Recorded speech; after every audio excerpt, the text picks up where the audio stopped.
Episode 152 of 5 Drinks to Midnight. In the show, we bring the questions, guests bring the drinks. We try to wrap up before midnight. Today, we're headed back to Travel Bar here in Brooklyn to meet up with Oisín Mulcahy, head blender, master distiller of Clonakilty whiskey. But before we do, like and subscribe, hit the bells, the whistles, leave a comment if you like what we're doing. Really help us push us in the algorithm. Let's get started.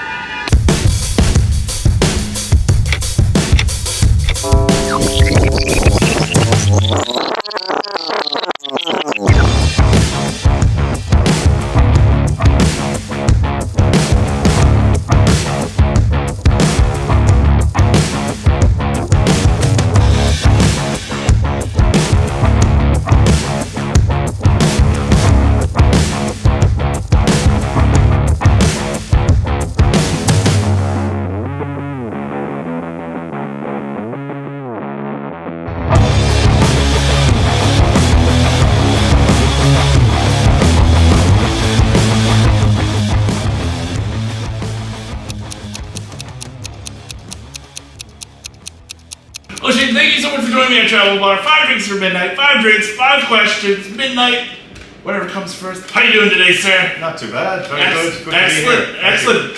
I think we way past your midnight, so I think this is going to be a good one for you. Huge fan. So first of all, thank you so much for joining us. I really appreciate it, and I love sharing Travel Bar with people, so thank you for joining me. Ever since my buddy Peter Shannon was your brand ambassador way back in the way early days, even before COVID, I was hooked on you guys. So I just wanted to say, huge fan. So thank you so much for joining us today. I guess question first, what are we drinking first?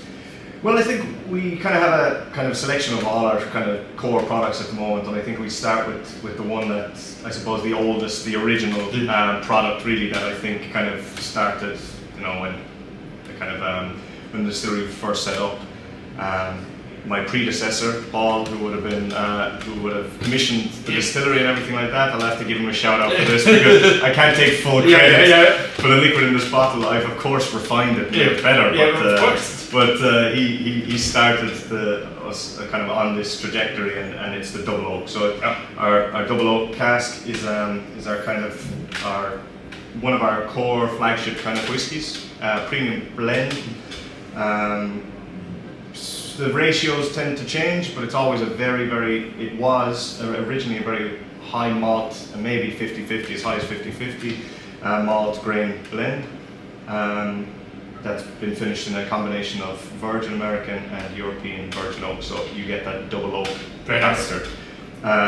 We have since taken all the malt component out and use our own pot still whiskey now. Okay, awesome. So very important for us that now that we have our own whiskey, that it's of age, the oldest stuff being over 5 years old now. Nice. We kind of just feel that we wanted to use that liquid and showcase that liquid in all our products. Okay. So double oak, it has changed a bit now since the early days. Yeah, I'm excited then. Yeah, it holds true to I think my personal.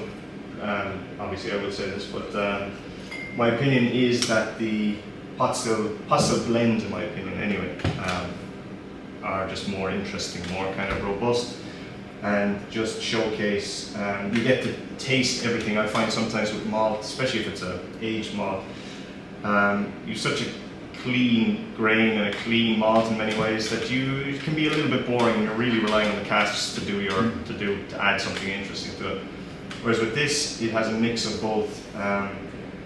Pot still has kind of added a really nice spice to it, especially because we've toned it back slightly. My hope is that as the pot gets older and older, we'll bring it back up to that high percentage. But at the moment, it's roughly around 40%. All right. Yeah. So awesome. It's not. Cheers.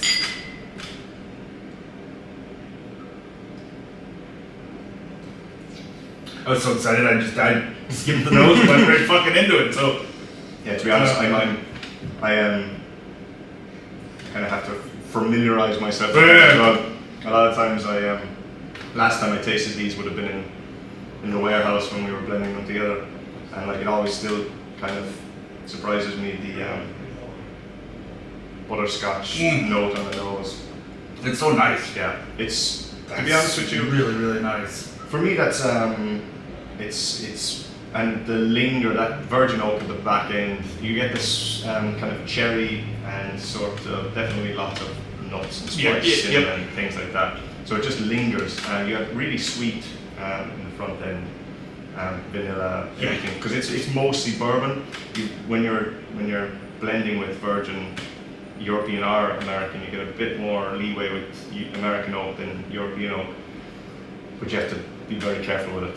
Too much and you just, well, for your palate, maybe American palates, it turns into a bourbon essentially. Oh yeah. So we have to tread lightly, but it's a beautiful blend between ex-bourbon casks, which give you the vanilla coconut, custard cream note. Yeah, no, that's so creamy. Like it's really nice. That vanilla's on there, and then I like the little, the virgin American, like that little tingle at the end. And for us it gives like the color, the viscosity almost. I don't know if that's if it's actually a real thing or whether it's just in my head, but I always feel that when I empty a virgin oak cask, it's just it's resinous. There's a kind of a resinous to it, and it helps with the mouthfeel, oils, and everything like that. Nice.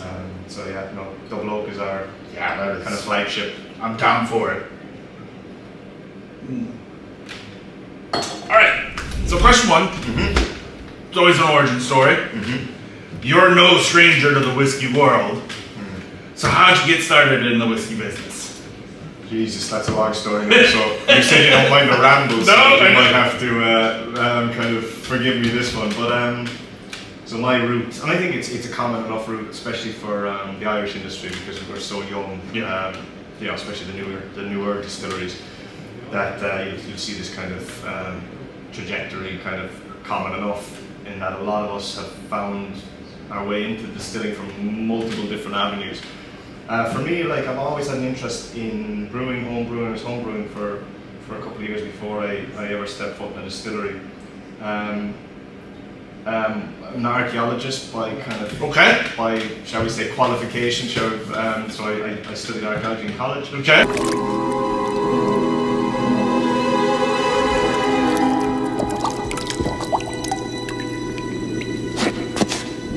You have chosen wisely. Now that's a big jump. Yeah, but to me it was kind of like I when I left school, high school, or what you'd call it, I didn't know what I wanted to do. Didn't have a clue, and I knew I didn't want to do anything office based or jobs that pretty much anything my parents told me to do, I would do the opposite. So I picked the one subject that I vaguely had an interest in, which was archaeology and history. So I went off in that direction.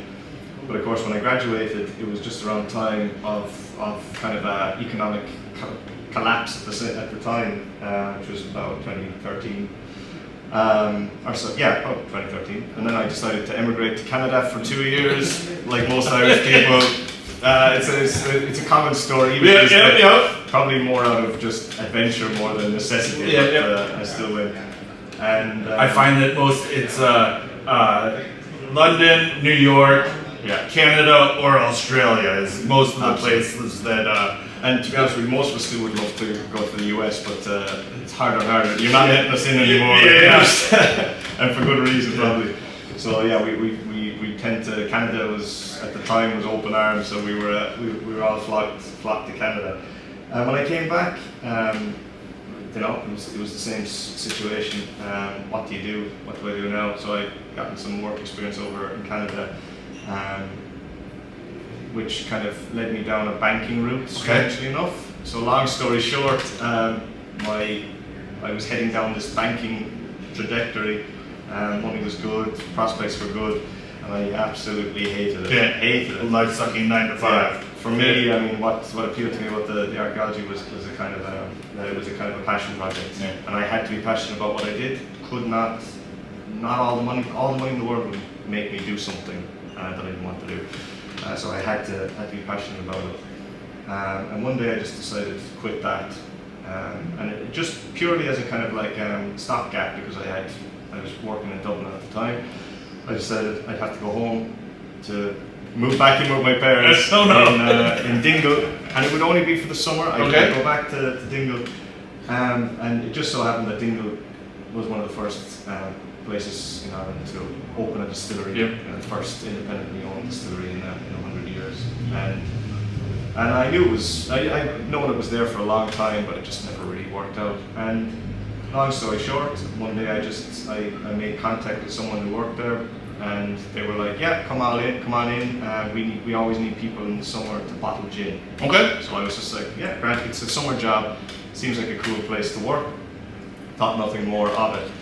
And as soon as I walked in the door, as soon as I saw the stills, as soon as I smelled the You were hooked. I was hooked. Fuck yeah. That's awesome. Literally within a few weeks of bottling gin, I'd see the distillers up there doing their thing. Dingle, if anyone's ever been to Dingle, it's a really small distillery and it's very manual, and so they kind of break the mold in a lot of cases when it comes to how things are done there, and it's very easy to. The good thing about it at that time was that there was no barriers to entry. Okay. Literally, no one had any qualifications. You weren't chemical engineer. You weren't whatever. It was literally, put your hand at it and give it a go. So I kind of made friends with the distillers at the time, and strangely enough, which I thought was crazy, none of the other people that were bottling gin had any interest in moving into the distilling side. Okay. They just wanted to bottle of gin and go away. Whereas as soon as an opportunity came up within 6 months, I jumped at it, and that was my entry into distilling. Nice. And from there, I moved to different, and really just that was my apprenticeship in not only whiskey making but whiskey in general. Because obviously, as an Irish person, our main, we make a lot of whiskey, but most Irish people have a love-hate relationship with whiskey. Yep. It's usually what we, if you mention whiskey to an Irish person, they'll usually say, "Oh yeah, I drank too much Jameson once." Yeah. Well, no, but gin is huge in Ireland. Like that blew my mind. That like Gin is massive. Yeah. And like I think Dingle had a lot to play in that because it was one of the first distilleries to open, and in order to pay for the whiskey, the gin was a thing. Obviously now it's kind of a saturated market largely, but it was so strangely enough, I made more gin than whiskey. All right. At my time, because you'd run the whiskey stills maybe. Well, you would run them. You'd run the spirit still maybe every second day, whereas the gin still was twice a day. You'd run that still. So the gin was keeping the lights on, shall we say. But it was great. So it really gave me. We made rum there. So I really got some. It was nice. An apprenticeship in distilling. Nice. And how to do things wrong and right. And it really it was the perfect environment. So that's where I started on my journey. Went then and did the formal qualifications, general cert. There's an Institute of Brewers and Distillers. It's kind of what we would consider the gold standard in Europe mostly. Okay. It's a UK-based kind of non-profit that kind of specialises in the qualifications, formal qualifications needed for distilling. Okay. And so kind of started on that journey, got the formal qualifications, and then the blending came into it, the appreciation for the other side of the production process, and long story short, it led me to Clonakilty Distillery, where the thing that jumped out at me most about the opportunity was that it combined the distilling with the blending. Yep. Because for me, as a blender, it's hard to. I go through different stages, whether I'm a blender first or distiller first. So it's kind of like, for me, I think, like I'm starting, and I'm sure a lot of people would disagree, but for me, I think the blender comes first. Okay. Because I think the blender sets the quality specs for the product. Gotcha. And then when you have control over the distilling quality, there's no conflict there. If you're a blender and your head distiller is deciding he wants to do something different, in 5 years' time you're going to have to try to jump through hoops to try to make that blend work. Whereas in Clonakilty I have total control. Nice. And that's really important for me. Well, I was going to ask, being both a blender and a distiller, do you end up fighting with yourself on product?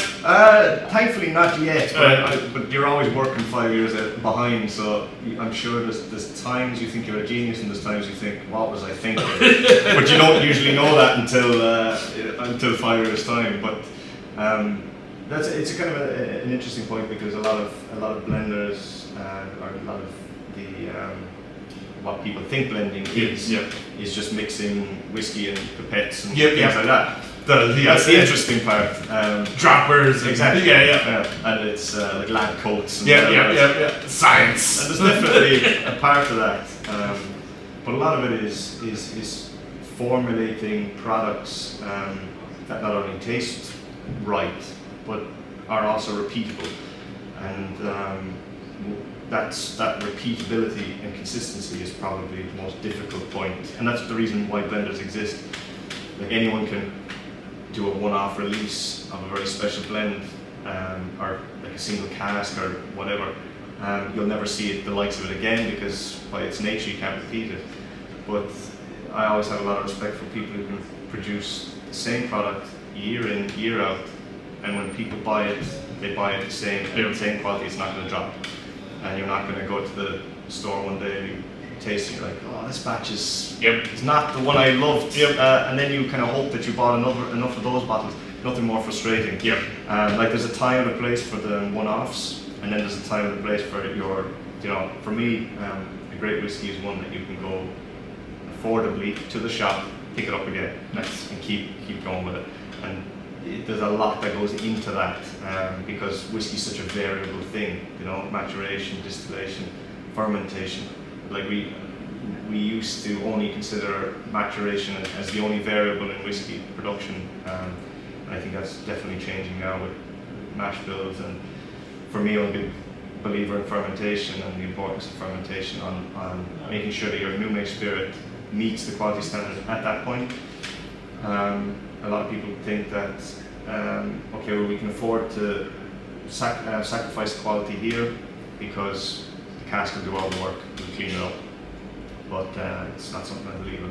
You get your when we put a lot of effort into our new make spirit, probably more than most distilleries, we showcase it because and we've won multiple awards. Lots of awards for new make. It's got a lot of metal to it. And so sometimes like people are kind of laughing at us. They're like, oh, why do you care about that? You're not going to sell the new make. But you start to see now people are getting the reason behind why we submit these samples every year to awards, and you start seeing people now doing the same, and the competition is heating up because it is a kind of a thing that people now can connect the dots. Now we finally have our own mature pot still, and we had the award-winning 4-year-old, or go back 4 years in time, we had the award-winning new make.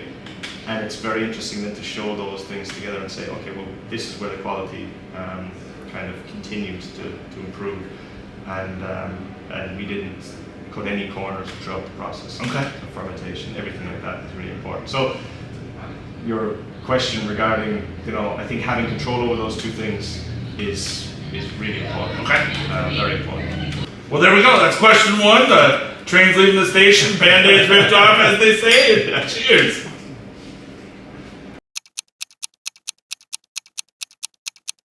Question two, drink two. What are we drinking?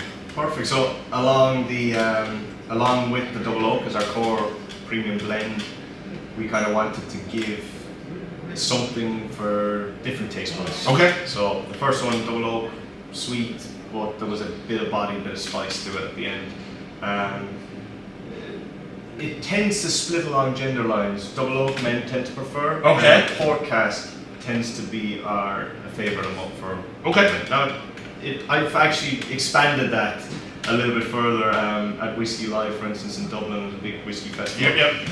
You actually get a chance to speak to people in person, and actually I think it's a little bit more complex than that. But generally, the port cask was our kind of second core product, kind of a product that I inherited as well from the previous head distiller. And it is, as the name suggests, finished in a combination of ruby and tawny port casks. The liquid is essentially the same as what went into the double oak, but it was the casks that made it a different. So we will. The combination of the ruby and the tawny is we kind of wanted to showcase both varieties of port. because like sherries and other fortified wines, there's just such a diversity within the actual category that it's almost a shame to not actually utilize all that kind of complexity, because in my opinion the whiskey delivers the classic Irish orchard fruits, very sweet, very, well, I'm kind of getting almost like a rhubarb, Okay. kind of baked apple rhubarb pie, Gotcha. and a little bit of strawberry from port cask. So it's a real like dessert whiskey, for want of a better word. All right. So enjoy.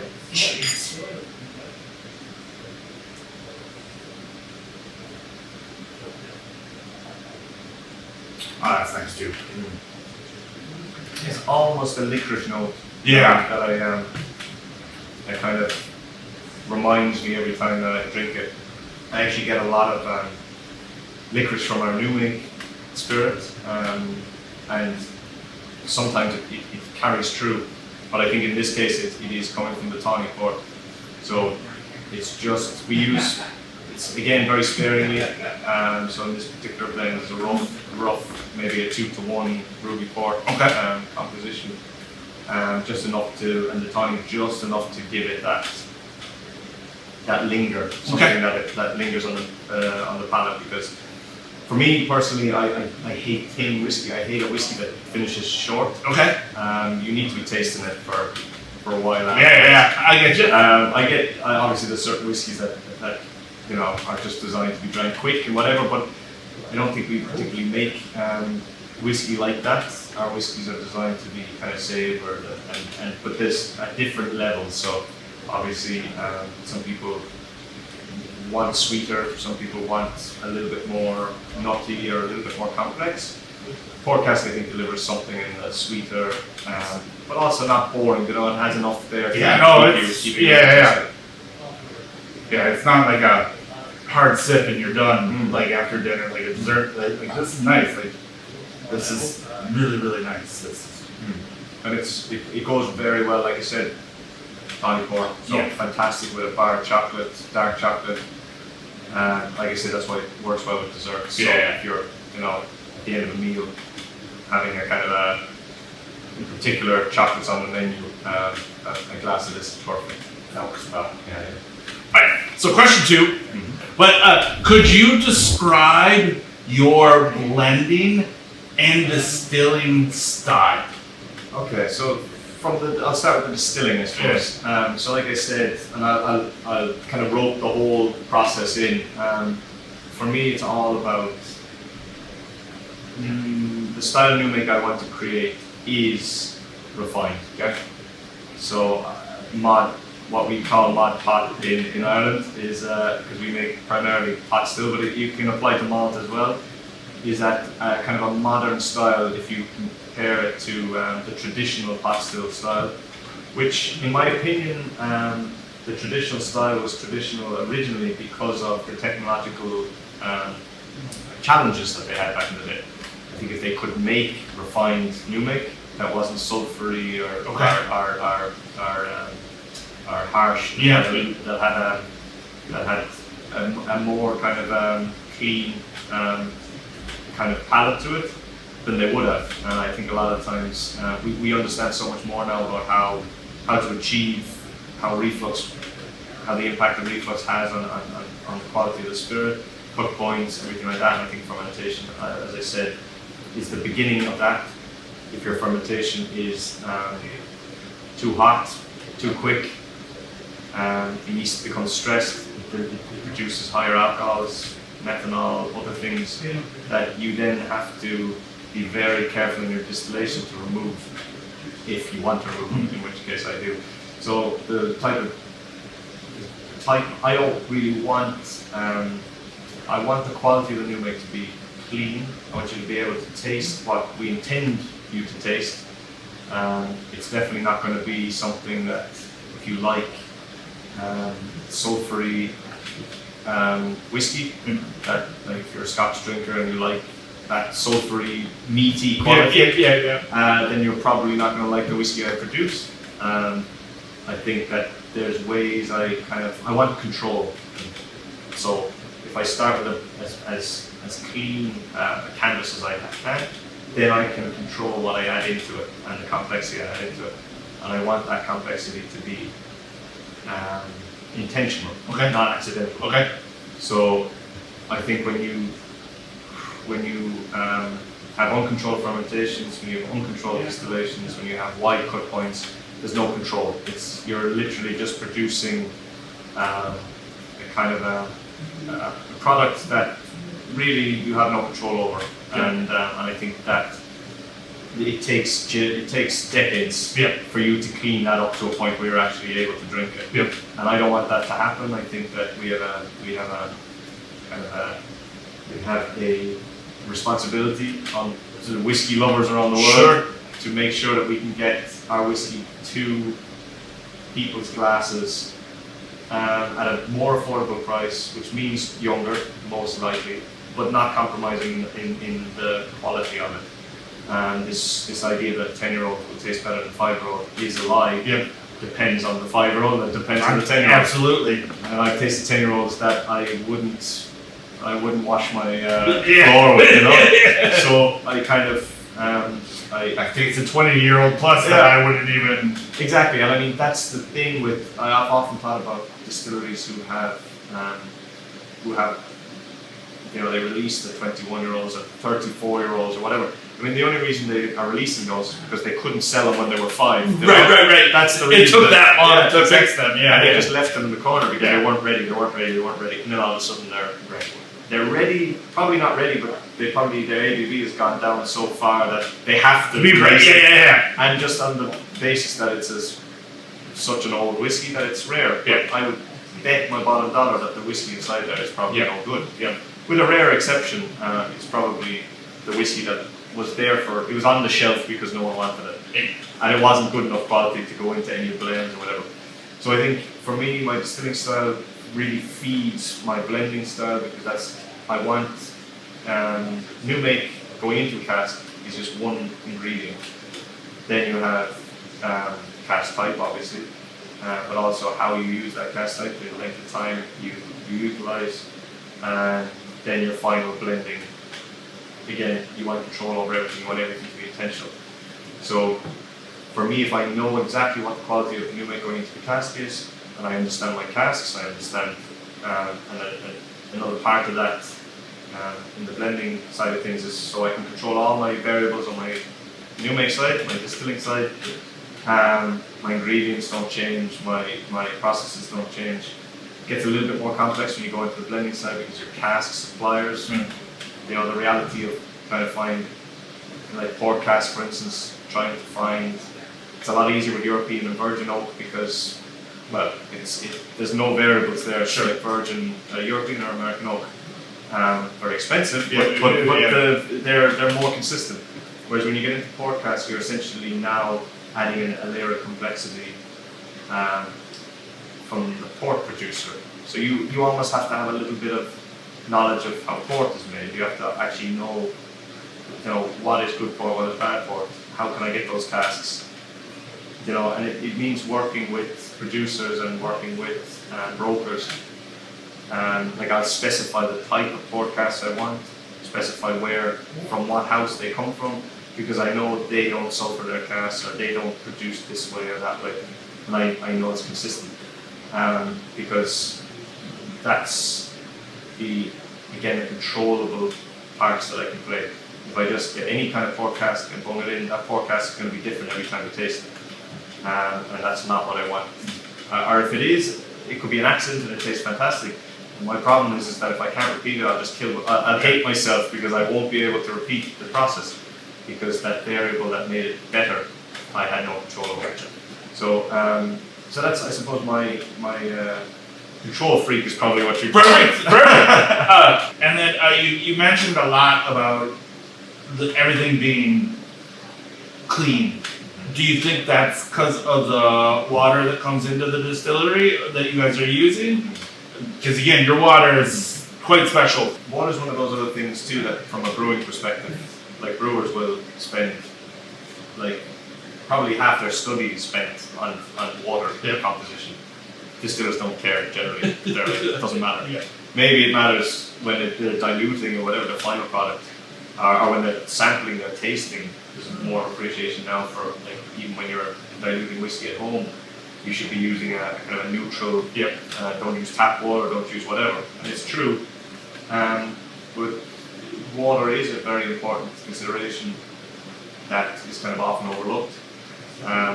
Our water in production, and our water in particular in our new make. So, for instance, when our new make comes in off the stills at about 80% ABV, which is 160 or whatever proof, and we dilute that down to 63.5% ABV, using well water from the kind of Michael Scully's founder of the distillery. And I've often, when I first joined, I remember thinking, that's a bit risky. I mean, that water could, there could be contaminants, whatever. But then when I understood that, and it's unfiltered, it's literally straight from the well into the whiskey. And like my experience of what my formal education taught me is that disaster, because if the chemical composition of that water isn't correct, if there's too much calcium in it, for instance, you will create awful problems down the line, because you will have issues with haze, flock, all that sort of stuff. If there's a lot of calcium in the water that you're using to dilute. But in fairness to Michael, in the early days when they kind of actually thought about using the water, they got it tested by a lab that specialises in water that was used in Scotch and that had the balance, and they advised them that it was perfect, and because of the source where it is, it's almost impossible that it can be contaminated, because there's no houses above it. It's literally its own source, and that's what we've been using since day one, pretty much. Awesome. And that kind of gives it, I think, it's hard to know what impact that will have, without comparing it to something else. Sure.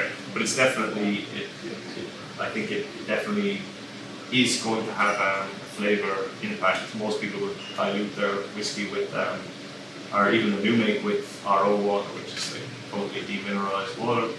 And again, I'm fine with the well water as long as it's consistent. It's either RO or it's that, because at least I can control both variables. But it definitely is adding a unique flavour.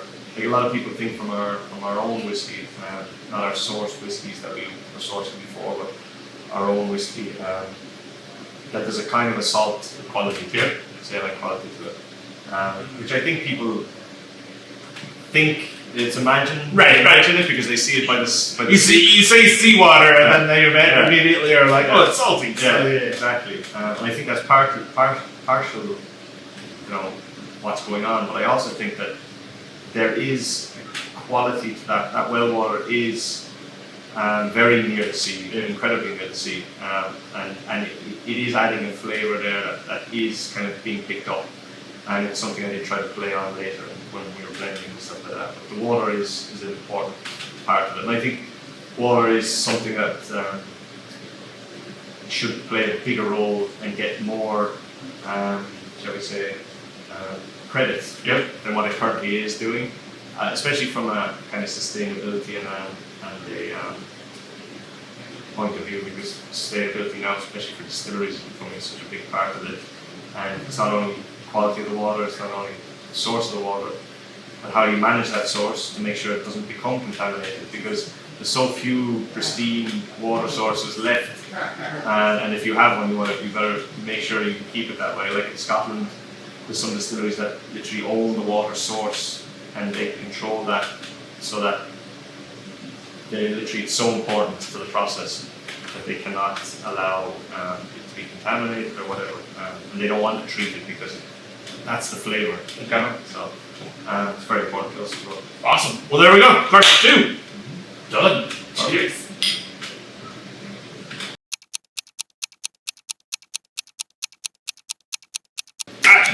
Question 3, drink 3. Perfect. We call this our talking shit segment, because we've had 3 drinks, so we're a little bit more honest with each other, and so we're going to talk a little shit. Okay. But before we get there, what are we drinking first? Okay, so this is single malt. So the first two were blends. This is our first single malt. Now, the first thing to say from this is it's a sourced malt. Okay. Up until last year, Clonakilty Distillery had never made malt whiskey. We had specialised only in single pot. Okay. And we felt, or I felt, especially when we came in, that we had a single malt on shelves. It was kind of had been there since the beginning. Obviously, malt is still very popular. This is, like I said, a source malt. We bought in really good quality aged malt, probably from sources that people will guess, but I can't go divulge into them. But they're better than what people think. Yep. As far as where the source of the malt comes from. So some actually, in my opinion, the best malt in the country. Okay. And what we do then with it is put our own spin on it. So we buy it in primarily ex-bourbon, so Okay. kind of a blank flavour palate slate, and we'll then kind of put our own spin on it. And this is what this particular single malt is. This is exclusive to the US market, Okay.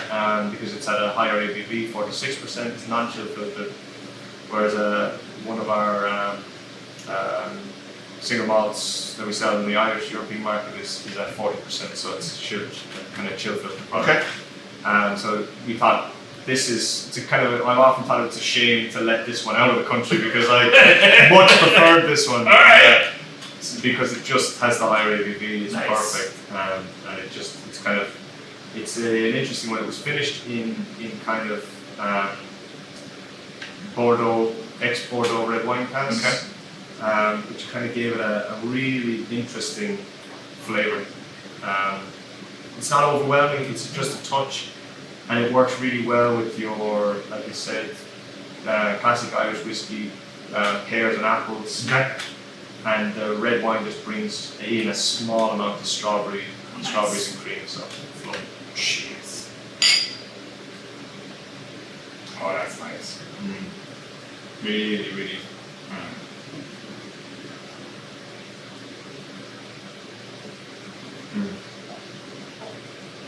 It's actually been, Fuck yeah, that is. it's probably been a year since I've tasted that because we don't have them. A lot of times they ship Wow. to America and we don't retain any. Fuck. Yeah. Wow. Yeah. But it's beautiful. But there's a That story is- behind. So obviously the single malt has always been a kind of a bone of contention for me because we source it, but we wanted because obviously we source malt, we made gin to bridge the gap between our own whiskey being of age. But it's very important that the market wants malt as well as pot still. It wants variety. So last year we made the decision to start distilling our own malt to essentially replace our malt offerings that we have because we thought that we could do it better than who we were buying it from. As good as it was, we were thinking, okay, well if we made award-winning pot still could we make award-winning single malt new make? And we did. So we won our first attempt at single malt, won the world's best single malt at the World Whiskey Award. So we were just like, okay, hopefully this turns into a world whiskey when it's of age. But so obviously when this product, we will transition our own liquid in. Okay. So it will continue to be there, but you'll see, enjoy that while you can. It's a special kind of whiskey from a very special distillery in Ireland, producing really good quality single malt. Fucking awesome.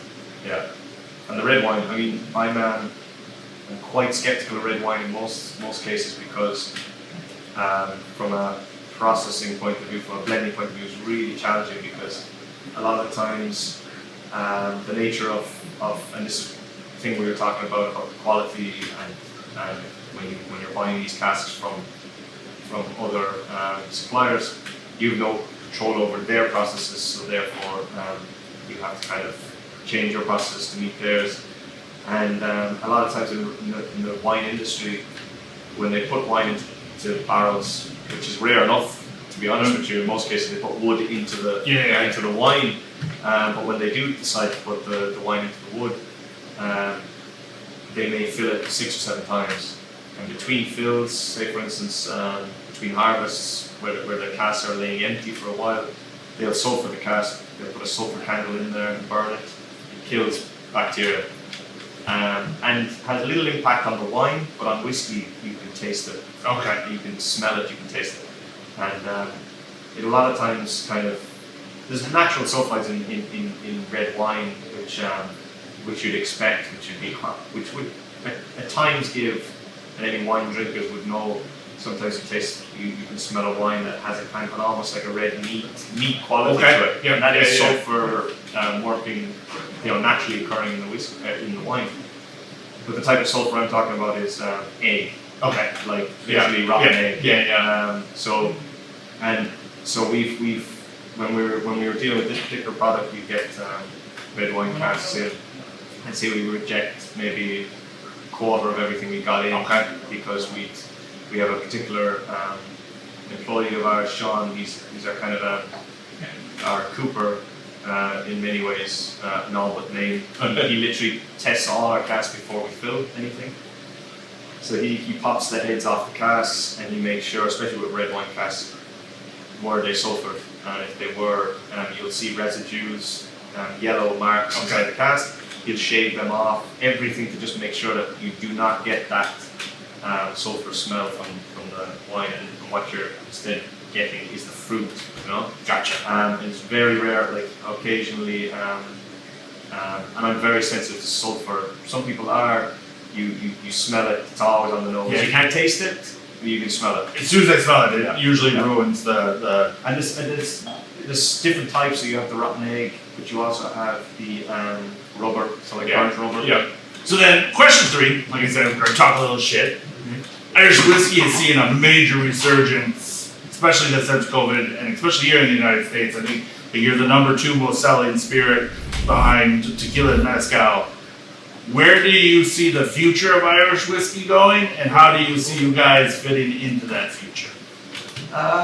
It's an interesting one because like you said, the boom has been growing the last number of years, and in many ways, I've kind of entered with this boom. And it is kind of entering a new phase. I feel like it's entering a new phase, which I think is good, because I don't want it to be a bubble. I don't want it to be the next big thing and then it disappear, because we're in the business of generations here. I think the important thing from my perspective, and what I hope to kind of help Clonakilty, or help in that philosophy, shall we say, is, and I think this is what plays into my archaeology history background, is I tend to think naturally in decades in the future. The future, Conan? You're not thinking about, like I have salespeople who want to sell, they want Sure, stuff sure, now. And I'm like, no, I'm doing something here. You gotta wait 5 years. I may not even be around to see it, or whatever, but you have a plan, you put it in place, and I think that's really important, so that you can ride out the markets. They're fickle, the nature of the market. Like I see it as like I don't think whiskey is a good investment, shall we say, the way people are selling it. Yeah. But I like to use the whiskey as an investment analogy, because the longer you go, the more sure your investment becomes. And I think that, if you have a plan and you're laying down your stocks towards achieving that plan, then you will just outlast all the other competitors who are literally just scrambling for quick returns. And it makes a difficult market. They need quick return. You need to make money. You're sitting on, you hemorrhage money for the first 3 years. And then you're trying to pay the bills and keep the lights on, so that you can do the same next year. And and actually ramp it up next year, whatever. So it is a very expensive business, but if you can simply have a strategy and a long-term goal, you will outlast everyone. And I think that's what you see in Scotch. Obviously, they're generational distilleries. They're solid, and actually, and I want to see the Irish industry move towards a Scottish model. I want to see, maybe even the development of regional styles developing in the next few generations, naturally, not forced, but just as they did in Scotland. But you only see that when you actually have generational use of distillery. Whereas at the moment we're still very much in the first generation of these new distilleries. Obviously you have Middleton Distillery, you have Bushmills and G&D and those other distilleries, but it's very important that the likes of Clonakilty is around in 100 years or 50 years, and that that style is recognisable to us. Clonakilty. For me, that's the ultimate. If people look back on my time in Clonakilty and I want to be remembered for that, putting in place that thing, and I think that's important for the market because, and for the industry, for Irish whiskey, because the only way Irish whiskey will be able to compete with the likes of Scotch is to match it on that level of heritage, I would say. It's very challenging because obviously these are businesses, you need to make money and you can't sit on things forever. But there's a lot of decisions, very difficult decisions that we make, in the distilling industry, especially in the Irish industry now, is to hold back on things, to sit on things you could sell, you could make money on, but you hold back on them because you know it's going to get better and better and better, and that's going to pay off. And that's where we're at the moment.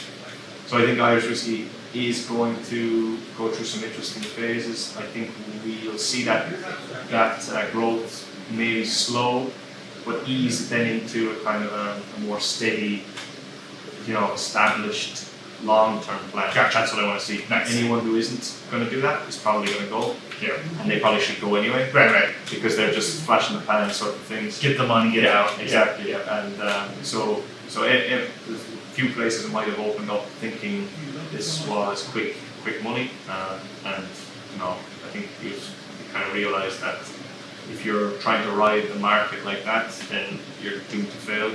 For us, it's just stick it out. It's slow and steady. It's lay down good quality and produce good products, and eventually you'll outlast the competition. Nice. Well, there we go. That's question 3. We didn't talk that much shit, so there we go. Cheers.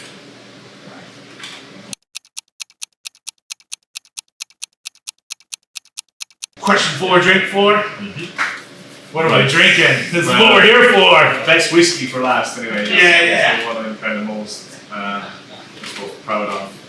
The other 3 were inheritances from my predecessor. This one was, while the whiskey, a lot of it was distilled before my time, the product itself was kind of my creation, shall we say. So I had a blank slate when I started. So this is 100% Clonakilty owned whiskey. So distilled, matured, bottled in Clonakilty. Nice. So this is what kind of every distillery is kind of waiting for. So when I first joined, this was about just turning 3. Okay. The age in this bottle is some of our oldest stuff, which would be 5 years old. So about 40% of it is 5 years old, and the rest is 4 years old. Okay. 60%. And the reason why I went for more of the 2020 liquid versus the 2019 liquid is because 2020 was better. Even though it proves that my point before is that age doesn't always mean, most people know this anyway, age doesn't always mean better. Yeah. When the distillery is first opening up, you have a lot of kind of refinement you have to do, a lot of experimentation, whatever. So the earliest stuff that you produce during that time isn't always the best. So for me, the 2020 liquid really started to become like really good quality. So that makes up the bulk of this. So this is single pot still, finished in, well, it's actually not a finish. What I wanted from day one was to create a product that was a kind of sort of a homage to Redbreast in many ways, without being a copy of flavor copy. But what I liked about Redbreast is that it's not a finished product. It's a blend, shall we say? Yes, so yeah. it's a single pot still, but it's made up of a certain percentage ex-bourbon barrels, sherry barrels, and then maybe a bit of something else. Okay. And it's kind of parallel matured, shall we say. Whereas a lot of what is done nowadays is you take whiskey out of one cask and you put it into another for 6 months and then you bottle it. I didn't want to do that because I wanted to kind of concentrate the flavors more, and I think finishing for 6 months to a year isn't enough to deliver the flavors that I wanted from whiskey. So, and I think if you really appreciate the sherry, like sherry whiskies of, you know, like John 15 or something like that, that only comes from 15 years in a cask. You know, it only comes from, and most producers nowadays are finishing their whiskey and sherry for 6 months to a year. It's not enough to give you. It gives you a lot of fruit, a lot of whatever sweetness, but it doesn't give you those rich, dark notes that I kind of want from a whiskey. So when I set out to create this product, I knew straight away it would be a kind of a parallel matured. So I'd fill a certain amount of sherry cask in this case, Amontillado sherry, to be specific, which is a type of sherry that is on the dry side. It's one step up from a Fino, maybe a 3 step up from a Fino, so quite dry. But just when I filled all the different types of sherry, I knew I wanted a sherry finish. But still, I think it's a classic combination. And the reason I knew that sherry would give me enough diversity within that so that it wouldn't ever be a rip-off of any other sherry pot still. So when I filled all the different types, filled one cask of each type, pretty much the entire spectrum of sherry, and Amontillado just jumped out at me. It was amazing. That salted caramel quality, which I think played to the sort of the salt kind of essence that people were actually picking up from the spirit. I think it worked really well. And so this first batch, our first ever 100% Clonakilty whiskey. Awesome. So yeah, I suppose I have more to say, but let's try it first, and we'll. We've got to cheers. Yeah. Cheers. So. Oh, fuck. It is stage one, what I consider stage one of an ongoing process. And so what I'm telling people is I want consistency, I want this product to be something you go to the shelf and be exactly that. What I will say is that for the first 2 to 3 batches, that's not what you're going to get. I'm working towards something. You blend in different stages. You blend in small scale, in a lab, and then you blend at scale, because there's only so. It's very difficult to scale up a product. When you scale it up, it changes, and there's only really, you can get so far with a trial, and then when you finally scale it up, you need to tweak things. So I'm really happy with the first attempt. So I'll give you just a rough breakthrough of how it worked. We filled Oloroso casks first. You might pick up a small amount of Oloroso in this. We didn't really like what the Oloroso was doing in the time frame I needed it to do, because when I took over Clonakilty, it was over 2 years ago. 2 years to release a whiskey seems like a long time, but in whiskey aging terms, considering I had a blank slate where nothing was in any cask, it was all just in bourbon, ex-bourbon barrels. It doesn't give you a lot of time to add flavour and to experiment. So I put something into Oloroso, I put something into Amontillado, I put something into other casks. And I didn't like what Oloroso was doing within the time frame. Actually, I've come back to it now, and it's actually really working now, but it wouldn't have worked for the first one. And Amontillado just jumped out as being really good. So I actually in order to make up enough for this first batch, I made a decision maybe a year out from release, was to take it out of the Oloroso that I filled and put it into Amontillado. So that's why Oloroso will feature on the label for the first batch, because there is a flavour of Oloroso there. It is contributing something, but in the future it will be Amontillado forward. So we will kind of deepen those flavors, kind of anything that you get from the others, so might limit the time. Okay. So, on the nose, it's kind of toffee and caramel, and really kind of not quite the dense, dark fruits that I'm hoping to get in the future, Okay. which is just it just needs more time. As I said, we are filling casks of new make now into sherry that will fulfill this product in 5 years' time, so 5, 6, 7 years' time. So that flavour contribution will be so much different than what we're currently dealing with here. So that will just take time to develop. But definitely the sweet toffee notes, pot still spices there. Yep. Vanilla, lots of vanilla, and orchard fruits again. I was gonna say I get a lot of caramel and a lot of apple. Like, Yeah, it's like a strudel almost. Oh yeah. Oh, cheers again. Cheers.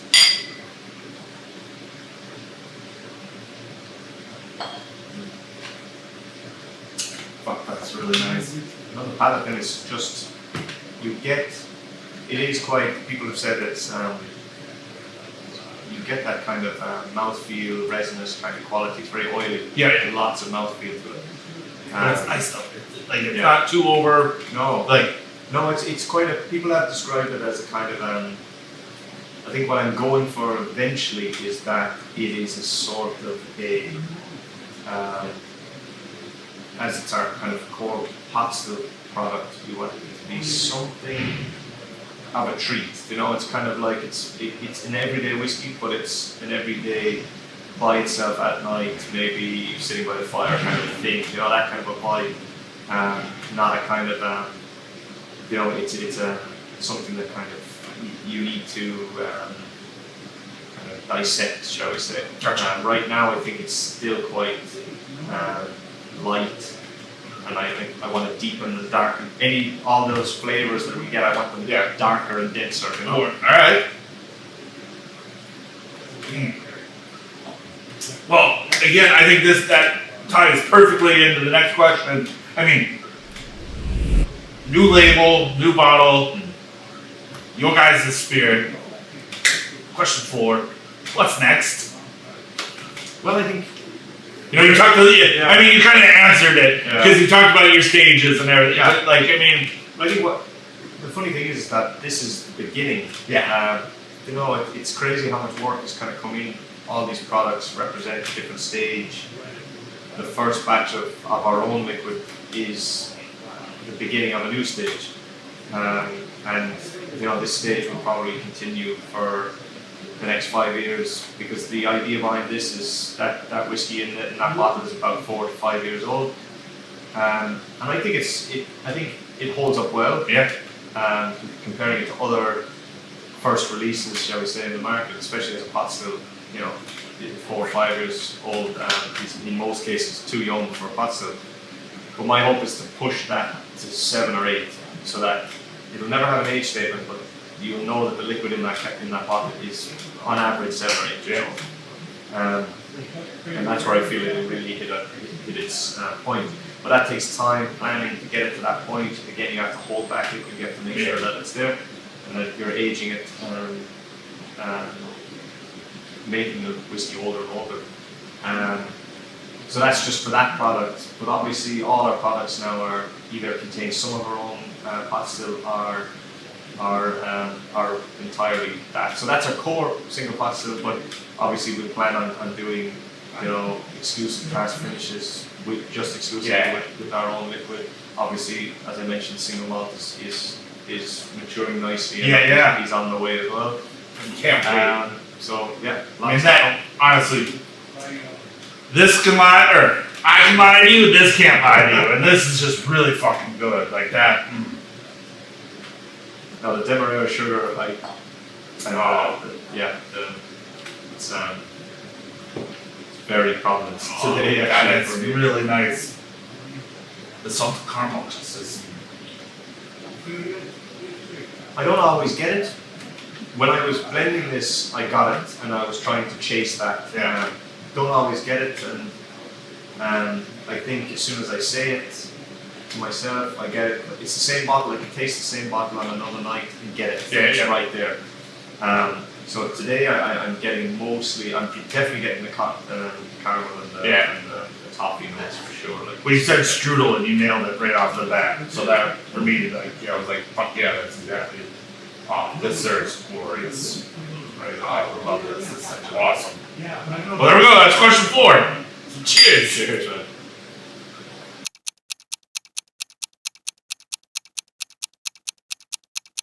Question 5, good 5. Yeah. What are we drinking? A little bit different. We'll move off the whiskey and onto the gin. As we were talking about earlier, a lot of the times distilleries, when they're aging their own whiskey, to kind of pay the bills, keep the lights on, they release things like gin or vodka. Yep. Gin took a massive surge there in the last 5 years in Ireland and all over Europe, and we kind of wanted to. Like I said before, I made a lot of gin in the past, and it's something I kind of like. I enjoy making, Okay. and I think that our gin is particularly unique. So we'll have a sample of that too. Okay, excellent. And as you can see on our bottle, it actually won another award at the Gin Awards this time. Oh, very nice. Which is world's best, or Ireland's best classic gin. Okay. And a classic gin essentially is different styles of gin. A classic gin essentially has juniper in it as the forward botanical. If you take juniper out of it, you can no longer call it a gin. Or if juniper isn't the predominant botanical, then it's not a classic. It can be I think contemporary is what people are calling it nowadays. So I think just to cleanse the palate. Oh, it's nice. So the interesting thing of note about this gin that you probably won't get anywhere else is that the neutral spirit, the spirit that we use to make the gin, is a byproduct of the dairy industry. So Michael Scully, the founder, has a dairy farm. He's a dairy farmer. Okay. 8 generations farming the land around Clonakilty, and there's one of the byproducts of milk is lactose and whey. Yeah, yep. And you can actually ferment that and distill it into alcohol, neutral alcohol, and you can then use that to make gin. And So is this whey distilled then, or? Yes. Okay. Exactly. So it's whey it's a whey that's been fermented and then distilled to 96% ABV, which is as pure as you can get it. It's then considered a neutral spirit. You can make that from anything, pretty much a neutral spirit. You can make it from potatoes or barley or anything. This comes from byproduct of the dairy industry, so technically some of that milk is probably coming from local farms around the area. And it just, for me, and I've made gin from using base spirit from other sources, wheat in particular, and you just don't get they're both neutral spirits, so you shouldn't be able to taste the source product, but the mouthfeel from me is just, it makes a massive difference. Awesome. So, cheers.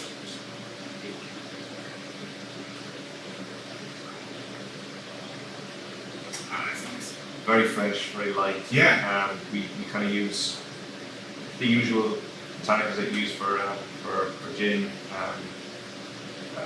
juniper, coriander, lavender, but we use a lot of rock samphire, which is kind of a botanical that grows only on cliffs. Okay.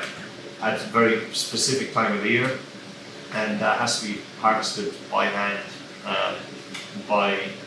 usually it's Helen's job, or Helen takes the responsibility of scaling cliffs. Helen is Michael's wife. All right. And she's like, for her, the gin is like a labour of love. Okay. She loves to every year to go out and find the rock samphire at the perfect time to harvest.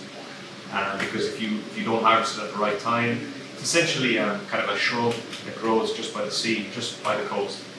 And if you harvest it early in the season, it gives you nice peppery kind of qualities. Too late in the season, and you get sort of it's been described as a kind of a controlling kind of quality. Okay. So you have to be very careful about when you harvest it. So we put that into our gin as well. So I think it just adds an extra layer of kind of complexity Okay. to it. But yeah, gin is very popular. And Yeah. it's doing well. Awesome. All right. So question 5 comes down to flip of the Whiskey Wednesday coin. You can flip it, you can spin it. You don't have to answer. The coin will give us the answer. One side says fuck no, one side says fuck yeah. Okay.